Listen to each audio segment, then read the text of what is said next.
नमस्कार, हस्तक्षेप में आपका स्वागत है। कर्नाटक के बेलगावी में आज 26 दिसंबर से कांग्रेस नव सत्याग्रह की शुरुआत करेगी। यह अधिवेशन 100 साल पहले महात्मा गांधी द्वारा किए गए ऐतिहासिक अधिवेशन की अगली कड़ी है। कांग्रेस का उद्देश्य देश की संवैधानिक व्यवस्था को बचाना और अपनी शक्ति को पुनर्स्थापित करना है। इस संबंध में प्रतिष्ठित समाचार पत्र देशबंधु ने आज संपादकीय लिखा है। अखबार लिखता है कि 26 दिसंबर से कांग्रेस के कर्नाटक के बेलगावी से नव सत्याग्रह की शुरुआत करने जा रही है। ठीक 100 वर्ष पहले 26-27 दिसंबर को इसी बेलगावी में कांग्रेस का जो अधिवेशन हुआ था उसकी अध्यक्षता महात्मा गांधी ने की थी। यह बापू के जीवन काल का एकमात्र अधिवेशन था जिसकी उन्होंने सदारत की थी। उससे प्रेरित होकर कांग्रेस ने इस अधिवेशन के लिए वैसे तो बेलगावी का चयन काफ़ी पहले कर रखा था और प्रदेश कांग्रेस ने तैयारियां भी प्रारंभ कर दी थी। हालिया सियासी घटनाक्रम ने इसका महत्व इस बात से कहीं अधिक बढ़ा दिया है कि यह 100 साल पूर्व हुए सम्मेलन की अगली कड़ी की तरह है।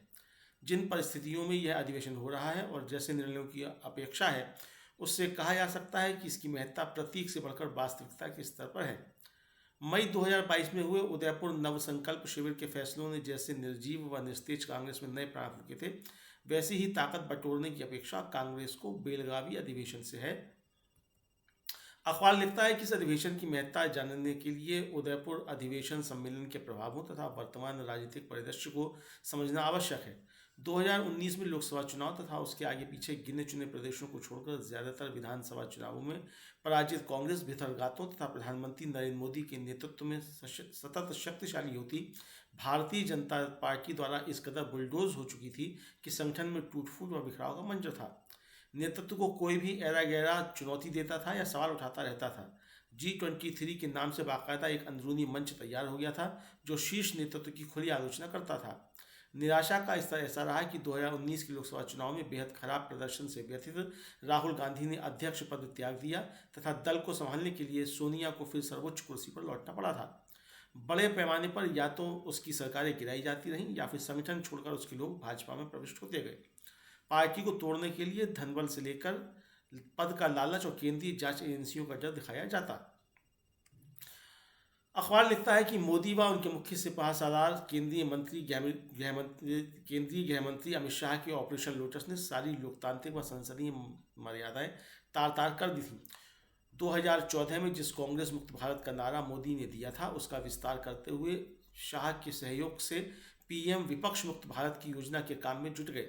स्वीकार करना होगा कि उसमें उन्हें काफ़ी हद तक सफलता मिली। कांग्रेस समेत देश के तमाम गैर भाजपाई राजनीतिक दलों में मुर्दनी छा गई। तमाम प्रशासनिक नाकामियों के बाद भी भाजपा इतनी मजबूत हो गई कि देश की राजनीतिक, सामाजिक और आर्थिक ताकतें उसके हाथों में आती चली गईं। मजबूत प्रतिपक्ष के अभाव में मोदी निरंकुश हो गए। फ्लॉप योजनाओं के अलावा भ्रष्टाचार चरम पर पहुंचा। नेहरू खानदान तथा कांग्रेस की आलोचना की आड़ में मोदी हर जवाबदेही से बचते रहे। ध्रुवीकरण के उद्देश्य से भाजपा द्वारा देश में नफरत व हिंसा का ऐसा विषाक्त माहौल बना दिया गया कि अब पूरा सामाजिक ताना बाना बिखर चुका है। संवैधानिक प्रणाली पर जमकर हमले किए गए। ये सारा राजनीतिक लाभ उठाने के लिए किया जाता रहा। लोकतांत्रिक व्यवस्था में यकीन करने वाले लोग, शक्तियां एवं संगठन देश में दक्षिणपंथी उभार को लाचारगी से तकने के अलावा कुछ भी नहीं कर पा रहे थे।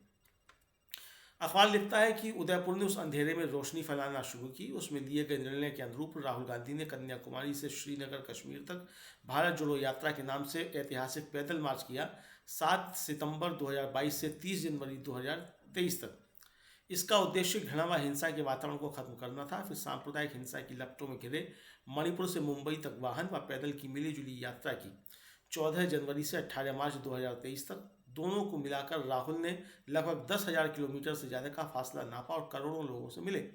इन यात्राओं से स्वयं राहुल तथा कांग्रेस की छवि में बड़ा सुधार आया, जिसे देश की कॉरपोरेट लॉबी द्वारा प्रायोजित एक सुनियोजित व खर्चीले अभियान के तहत भाजपा के प्रचार तंत्र विकृत कर दिया था।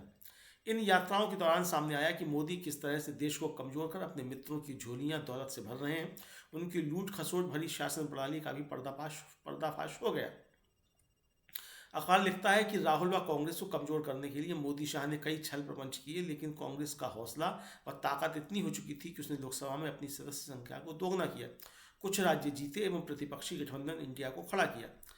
भाजपा की सरकार तो बनी और मोदी प्रधानमंत्री भी बने, लेकिन उन्हें एनडीए के अन्य दलों का समर्थन लेना पड़ा।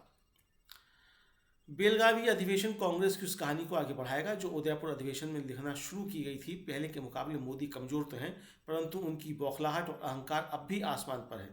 इसका नज़ारा 20 दिसंबर को खत्म हुए संसदीय अधिवेशन में देखने को मिला। अमित शाह को संविधान निर्माता बाबा साहब अम्बेडकर का अपमान करने के बावजूद जिस तरीके से बचाया जा रहा है, उसे कांग्रेस ने बड़ा विमर्श बना दिया है। सड़क से संसद तक बड़ी बड़ी लड़ाई उसने इस मुद्दे पर लड़ी है। बेलगावी अधिवेशन के लिए जय बापू जय भीम जय संविधान का नारा देकर कांग्रेस ने देशव्यापी लड़ाई छेड़ने के संकेत दे दिए हैं, जिसकी घोषणा इस अधिवेशन में हो सकती है। वैसे भी संविधान को बचाने की लड़ाई उसने पहले ही छेड़ रखी है। तो ये था देशबंधु का आज का संपादकीय। अगर आपने हमारा यूट्यूब चैनल सब्सक्राइब नहीं किया है तो इसको सब्सक्राइब कर लीजिए।